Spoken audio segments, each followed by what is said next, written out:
did you have relations with Mark, who's sitting right next to you? Oh my God, that's ludicrous. I took care of him since he was a child. Mark, what do you have to say? I was 11. It was the exact morning of September 11th. Well, joining us now are Travis, AJ, Mark, and Chris. And guys, thank you so much for being here. I wish we were talking about anything else besides this. And I can't tell you how much I wish Brandon was in the fifth chair sitting right next to you. Chris, let me talk to you first. Now, you say you witnessed Heather buying Brandon and friends alcohol. Is that true? Yes. And tell me about that. That was really hard. I was 15 years old and I just witnessed my friend pass away. And police are asking me if we bought alcohol. Yes, we did. I had a hard time remembering when. It wasn't. We went to Ashford's Spirit, and I still remember that night very clearly. Usually when we bought alcohol, it was usually that night. But it was not that night. It wasn't the night before. It was before that.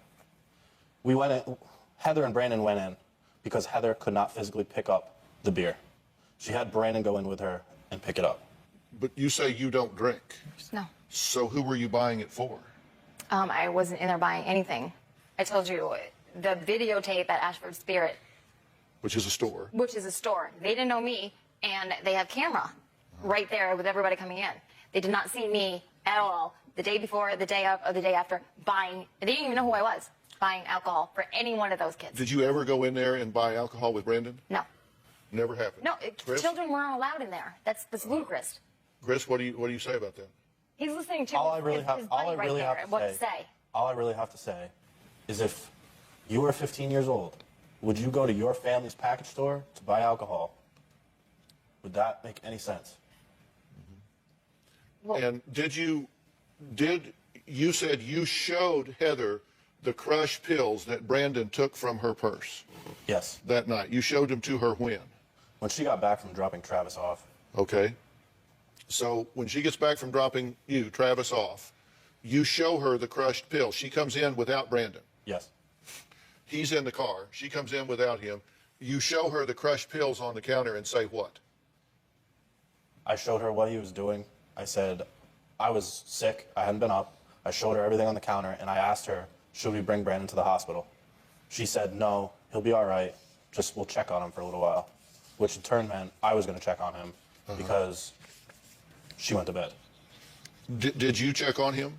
I checked on him twice. Did she ever check on him? No. Okay, why did you leave your son in the car? Why did you think he was asleep in the back of the car? Did you think he was drunk? No. You just No, thought he was asleep? he was finally, it was like 5 in the morning, and he was finally getting some sleep. So I went in, got a pillow and a blanket, gave him a kiss on the forehead, love you, baby, and that was it. But when it came time to take Travis home, you didn't want to ride with him driving, correct, Travis? He's underage. Why? He didn't have... He was very, very drunk. I'm sorry? He was very drunk. He was very drunk? Yes. And did you tell Heather that? Yeah. You said he's too drunk to drive me home? Yeah, I did.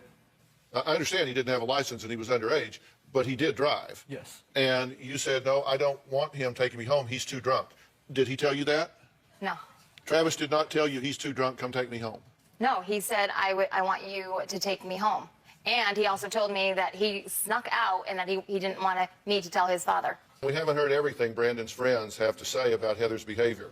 One of them has another shocking accusation. We might as well get it all on the table. We'll be right back. Heather brought Brandon all the time, and I didn't know it. These struggles that we went through with his use the whole time he was getting it from his mother is just disgusting. She was his mother. How can you do that? How do you give alcohol and prescription to a 15-year-old person? I've never bought and or alcohol for Brandon Lee Spetsiowski. Never. Well, that was Heather, who says her life has not been the same since she found her 15-year-old son Brandon dead in the back seat of her car 5 years ago. He died of what appears to be an accidental overdose after swallowing and snorting Heather's pills along with vodka and beer. Now, Brandon's father and best friends all blame Heather for Brandon's death because they say she bought her son alcohol and allowed him access to drugs. Here's what DCFS said about what happened. Brandon's mother observed her child inebriated and was reported to have knowledge of his drug and alcohol use on that evening. She had multiple opportunities to seek medical treatment, but failed to do so. She failed to obtain medical treatment in a reasonable amount of time. According to her reported time frame, the child died between 6:30 and 8:30 a.m. It is reasonable to believe if Brandon was provided medical treatment during the 4-hour time frame that his mother had contact with him, his chances of survival may have been dramatically increased. Instead, she displaced her responsibility on Chris, who was feeling ill. Now, that was their finding. That was an allegation. Yes, it was. No, it was a finding A finding of. by that agency. Yes. Department of Child and Family Services. Yes, I mean, it was unsubstantiated. I mean, they couldn't. They say that. Substantiated. Well, it was. What about yours, Brian? It was. Your packet of Okay, it before. hold on. Hang on. That put him in depression and started him We're talking doing to me. drugs. We're talking to me. We're talking to me. These are not unsubstantiated because we have Chris here who's saying he showed And you he's- the crushed up pills He's on the saving counter. himself because I'm he not changed sure his how story. that helps him. No, he And- changed his story because first. And I'm AJ sorry to is interrupt saying- you, but first Brian came to the house, was screaming at Chris. Chris was taking the blame for it. I was out on the porch. I didn't know what was going on. Chris told me before we got in, because there was Doritos, everything all over the place. He told me to go to bed and let Brandon clean up the next morning. That's exactly what you said. Are you going to say that you didn't say that? When did I say that? You told me when I started cleaning up to not clean up and let Brandon do it the next morning. Okay, what were you cleaning up? Well, I started cleaning. There was a table there. What were you cleaning off of the table? Well, there was Doritos, just mess, a huge mess. And it was 5:30 in the morning. Beer cans? I didn't see any beer cans, no, sir. I told you, I saw the vodka bottle, yes. I don't know where they got that from. Okay. But that went down the drain and I threw it in the garbage. And for everybody to boo Chris? me, nobody knows my story, so at Well, least... we're trying to learn it. Chris, were there beer cans? Yeah, it was the only thing dirty in the house. I'm sorry? It was the counter, and it had the pills, the beer cans, and the vodka bottle. Okay, I think the point is, Heather, that according to what you're saying that you knew your son was drinking vodka, which is worse than beer. Chris is saying he showed you crushed up pills where he had crushed up No, tablets. he did not show to me snort that. them. No, he did not show me that. He did not tell me that. He came in earlier and said Travis he had a is saying he stomach came ache. to you and said Well, he's too Travis drunk. that was the first time Travis was ever at the house. I told never me even he- knew he existed. Okay, so he certainly had no agenda against you because you didn't even know he existed. He Go does ahead. because Brian paid him off the $100 a head. Brandon was mad that I wouldn't let him drive me home. He was too intoxicated. I didn't want any of us to get hurt. And she said, "Oh, don't worry about him. Can we take He's polygraphs? been that drunk before. She's known him being that drunk before." Now, AJ has another revelation about Heather. In the summer of 2007, I was 15. Me, Brandon, and Heather went to a mall. After shopping for a while, we got a hotel room. We went to the package store where Heather bought us a liter of vodka and a 6-pack of other alcoholic beverage. And we went back to the hotel room. All three of us were pretty drunk. Brandon ended up passing out on the bed where I laid next to him and Heather laid next to me. Earlier in the morning, I woke up to Heather being on top of me, performing in activities. We were having. I was very shocked that happened, knowing that Brandon was sleeping 6 inches away from me, and why his mother would do that. So I was very stunned. I felt sick to my stomach, and I had to leave. I didn't know how to tell my best friend about what his mother had done. Since the night in the hotel, I've never discussed the matter with Heather. Been carrying me for almost 6 years now. Heather, what do you say about that? I really don't know what to say. All I know is, Did that happen? no. The detectives came to my door. We're not talking about the door. We're asking What? whether or not you had with this. He was a child. Exactly. Exactly. No, says he I was woke growing up up- with my fiance was 42 that died in the accident. Are- No, are- I don't. Was this a close call? Is there anything fuzzy about this at all, AJ? Not at all. Not at all. It happened. It needs to come out, and it happened. He straight up says that you assaulted him in his sleep in It makes me sick. in 2007. It really makes me sick. Did that happen? No, it makes me sick to actually have those allegations against me. I don't even know what to do. I feel off. I feel so off. I don't even know what to do with my life. I don't even know. People are coming at me at all angles, and Brian's the main person He coming said- at me. But you have AJ down here who said, and I quote, because it really jumped out at me. AJ You said, and I quote, "I was don't want working any at the secrets camp. anymore. I just wish I could have my best friend back." My child died. In my arms, he was gone. Did you have I don't really care about anybody else but myself Did you right have now. sexual relations with him? No, I don't. You cared about yourself instead Did you of have I want relations to with get better. AJ? I want to and have then to get two. with You Brian. should have put him first. You're second. A woman always puts her child Of first. course. Parents Of course. Always. And you broke his nose because of your discretion and Hey, listen, a mother will step in front of a bus for a child, not throw him under it. That's and what you you did. Did you have relations with AJ? No, I did not. Did you have relations with Mark, who's sitting right next to Oh you? my God. Mark was my son. I mean, that's ludicrous. I took care of him since he was a child. Mark, what do you have to say? I was 11. It was the exact morning of September 11th.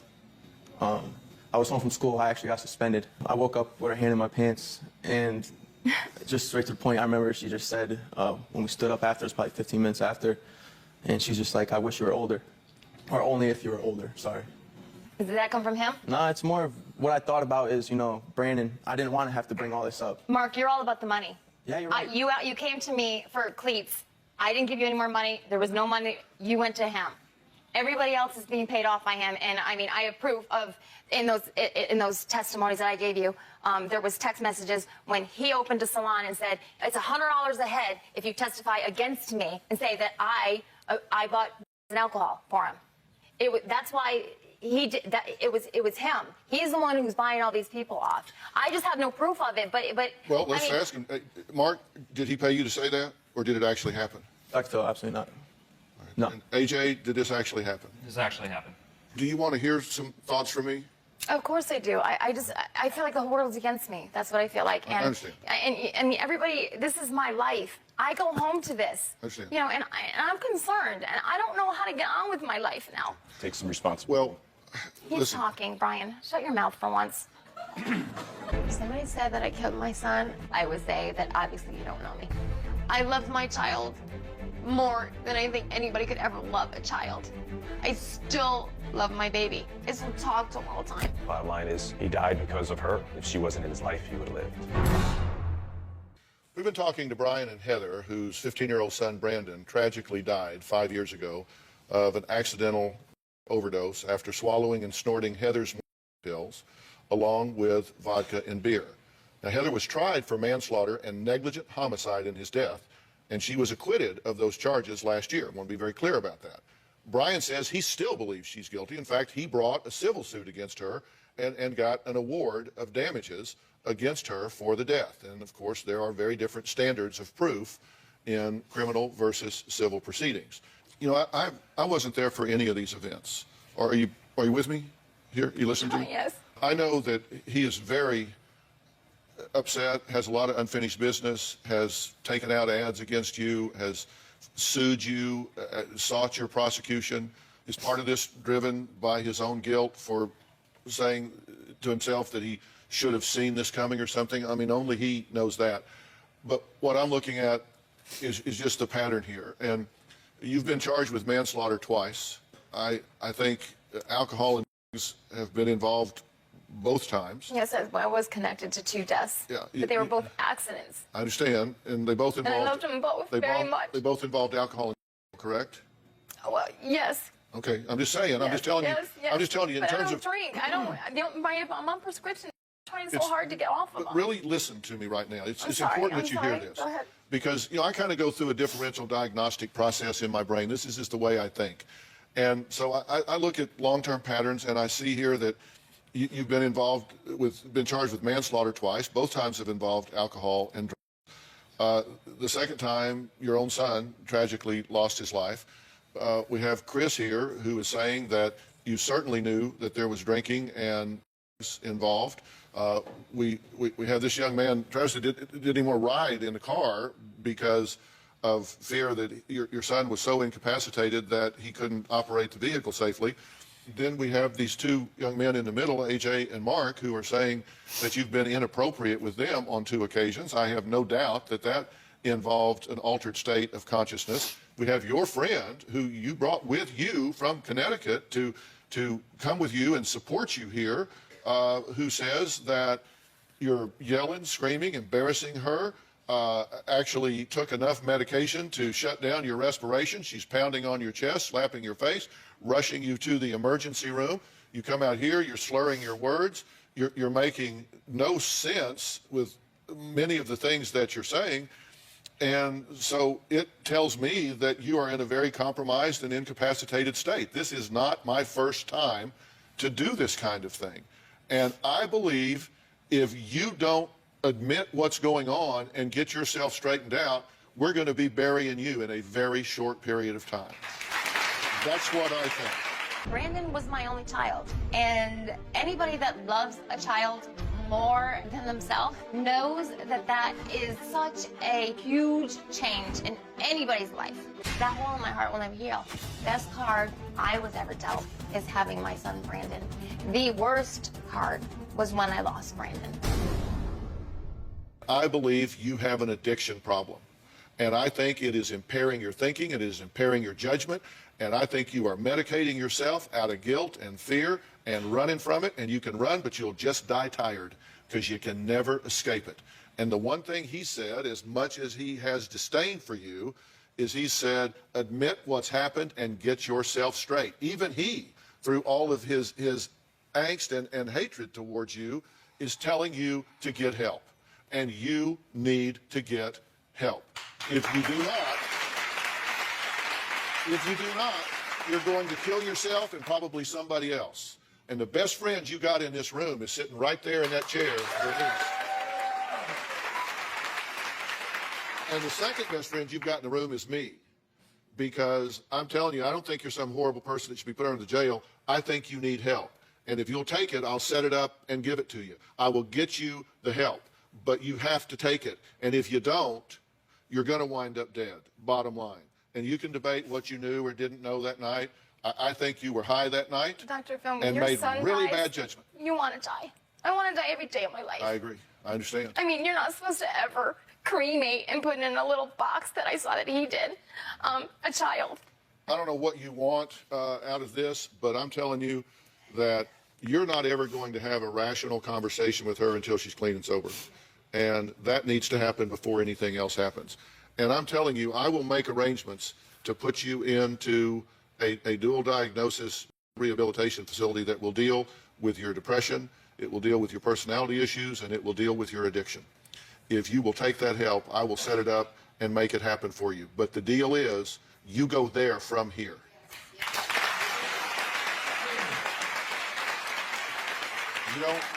You don't go home. You don't go get your stuff together. You go there from here, direct. There is no stop in between. And I think you have to have medical supervision concerning withdrawal and detox. And I think without it, you could put yourself in serious harm's way. So I think this has to be medically supervised, and I think it has to be to criteria, not some 28-day wonder. I think you have to work till it's right. And if you have any options, then I don't know what they are. I'm offering this to you, and I'm asking you, will you make the commitment to do it? My doctor is working with me back home. Yeah. Let me finish, please. Let me talk, okay, please. you think Everybody about that. had their time. Let me talk. You gather your thoughts. We're going to take a break. Then you can tell me what you want to say. There have been a lot of allegations made today, but Brian says he only wants one thing from her. I don't know if he's going to get what he came for or not, but we're going to talk about that when we return, and we're going to let her say what she wants to say. What is it you want from her? I really don't want anything from her. I mean, I came to the show for some awareness for parents. If she gets help, that's great. I wish she would take some responsibility for actions. It would help in her getting better, I think, and moving forward with her life. That would be, for her sake. I don't really care what she does at this point. But, I came here, parents that are having problems with their teens, what signs there are, if there's a number they can call, a hotline where they can get help. I mean, those are important to me because we found ourselves in a position, where, I didn't know what to do. I didn't know she was providing it, but it was very difficult for me as being a parent to get help and information. So that's why I came to the show. That is in the absolute DNA of the Dr. Phil show. And we talk about this on a regular basis, and you're right to bring it up. It is a very relevant sort of thing. We have so many resources on drphil.com for it. And let me tell you, parents, if you're the popular mom, the popular dad, where all the kids think you're cool because they can do what they want to at your house, let me tell you, that's a ticket to hell. It's not going to happen. I've asked you straight up. Can This is, I'm making an offer to you. I will arrange for you to go to Origins Recovery Center. It's a dual diagnosis treatment center. They deal with the psychological issues, the medical and biochemical issues, the addiction issues. I'm offering that to you as a gift to try to get your life back in order. If you want that gift, you need to say yes, but the caveat is you go there from here. Heather, no, can I could you do this for one more Casey thing? Brandon? I just named want- my son after her son, in memory of her son. That's how much I love Heather. I would do the world for Heather. And the reason I'm here right now is I was going to testify and sit up there, and I do believe Heather's a beautiful, wonderful mother, and she loved her child to death. But you got to understand, Heather, you have a serious, serious addiction. Okay. And I watched you almost die last night. I want you to answer my question.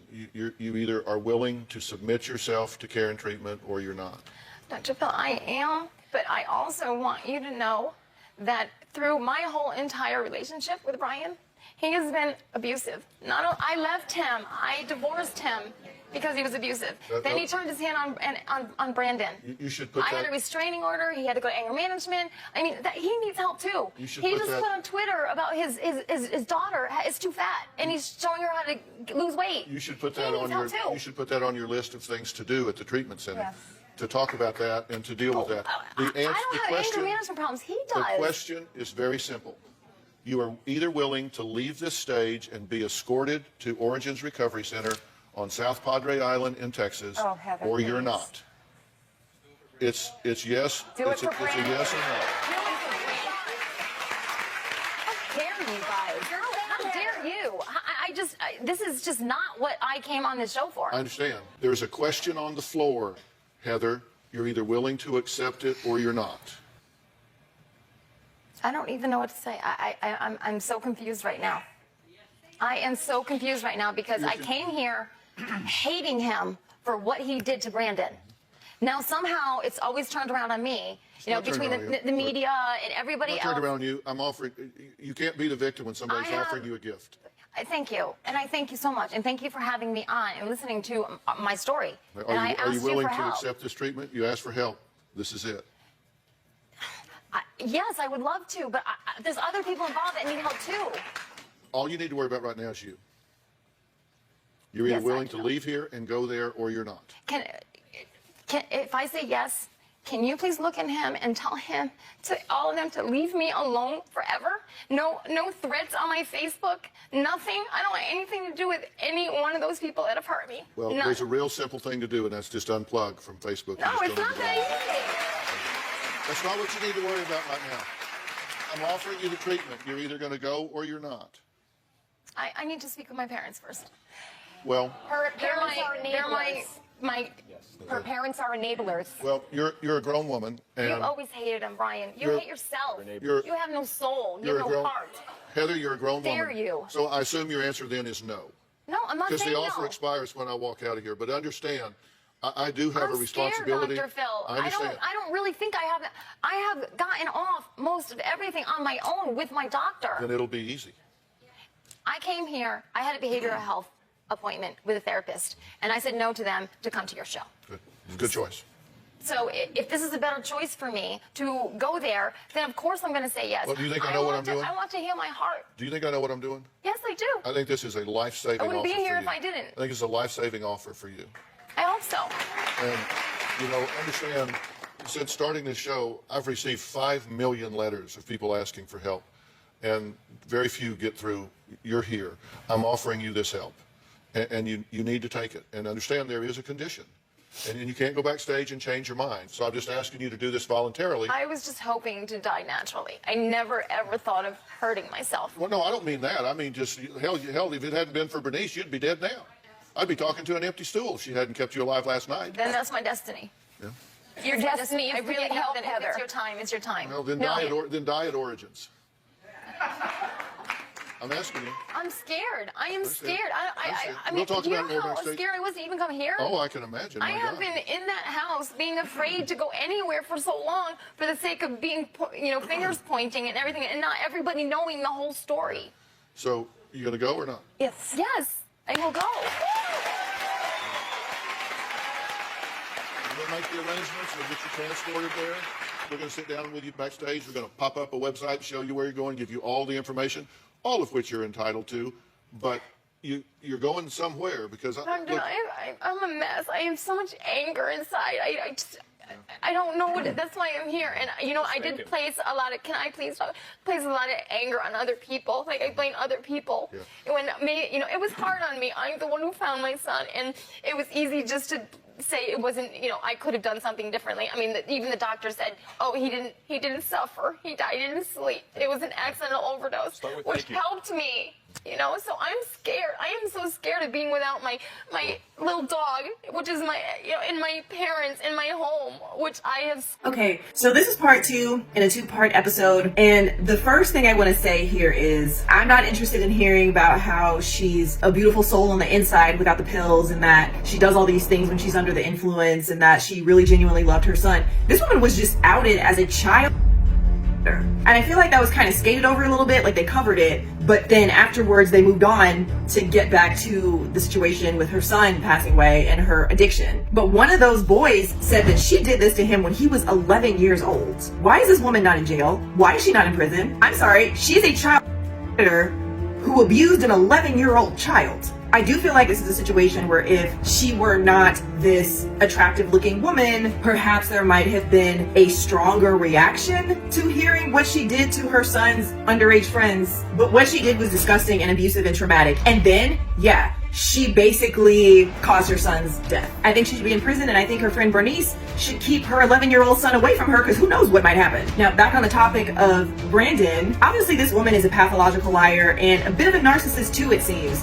I do feel like she's grieving to such an extent that her grief is keeping her in denial, where she wants to blame everyone else. And she did finally admit at the end that she tends to blame other people because she doesn't want to acknowledge the role that she plays in all of these things. But no matter what is being discussed on the stage, she always makes it about herself, where she's the victim, she's the focal point. And if anyone points out her behavior, she says, well, what about him? What about Brian? He needs help too. What about this person? What about that? What about this? I mean, the woman is a mess. And honestly, I am glad that she finally in the end accepted help from Dr. Phil, because being forced into a treatment facility is the only way that she would ever get off of these medications, because she's not only self-medicating whatever issues caused her to turn out this way in life, she's also self-medicating a full decade that involves underage boys, and she's self-medicating the fact that she directly led to her son passing away, that she could have done something about it and she didn't, that she purchased alcohol for them, that she knew he was crushing and sorting her morphine. She was aware of all of these things, and she's using these medications to forget and to exist in an altered state so she doesn't have to acknowledge her own behavior and her own truth. But what did you guys think about this? This is the culmination of a 2-part story. Do you feel that Heather is responsible for her son Brandon's death? Do you feel that Brian also has responsibility for their son's death? Remember, Brian knew that she exists in this altered state, but he told Brandon to go stay with her over the summer because he wanted Brandon to see how much of a loser she is. So he sent his son to stay with his mother for the summer, knowing that she's a pill addict, but he wanted to prove a point. So he put his son in what turned out to be a very dangerous situation in order to prove a point and get the upper hand in the argument. And look at what happened. And he was the custodial parent. Do you think he has responsibility? What do you think about Brandon's friends and what they had to say? That she not only knew that they were all drinking, that she purchased the alcohol. What do you think about these allegations? And what do you think should happen to this woman? You guys let me know. Drop it in the comments.